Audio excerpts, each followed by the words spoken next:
I'm Tammy. Standing at the entrance of the boardroom, I watched as the shocked faces of my family members stared back at me. Dad, with his mouth agape, was frozen in the middle of his speech. My brother, Ryan, choked on his coffee, and my sister, Lily, dropped her pen. Mom's perfectly made-up face showed pure shock. It all started a few years ago when I was constantly underestimated in my family.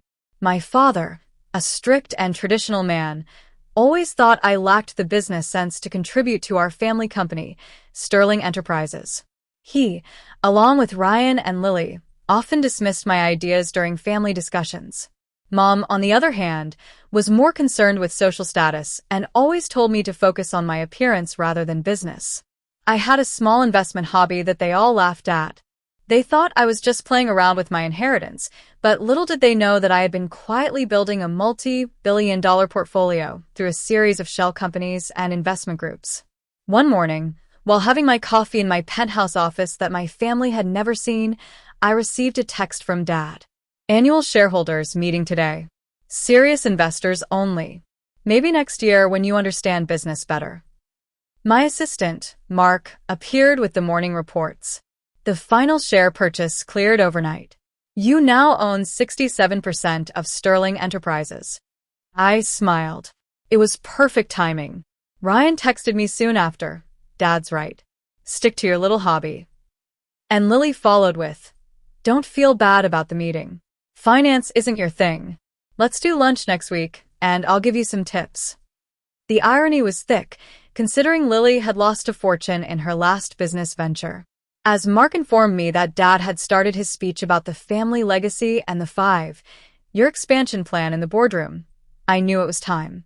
The SEC filings had gone public just minutes ago, and financial news networks were starting to pick up the story. I picked up my briefcase and prepared to make my entrance. Mark adjusted my collar and said, now you look like one of the youngest female CEOs in the city. The private elevator took me to the boardroom floor. The security guards, who now worked for me, nodded respectfully as I approached. Through the frosted glass, I could hear Dad's confident voice talking about the expansion plan that I had already vetoed through proxy votes last week. Just as CNBC started breaking the news of the new majority shareholder, the phones in the boardroom started buzzing. The board members were confused, and Bernard, the long-serving board member, started to speak. There seems to be some confusion. I'm seeing reports that controlling interest in Sterling has been acquired by. I stepped in and finished for him. By me.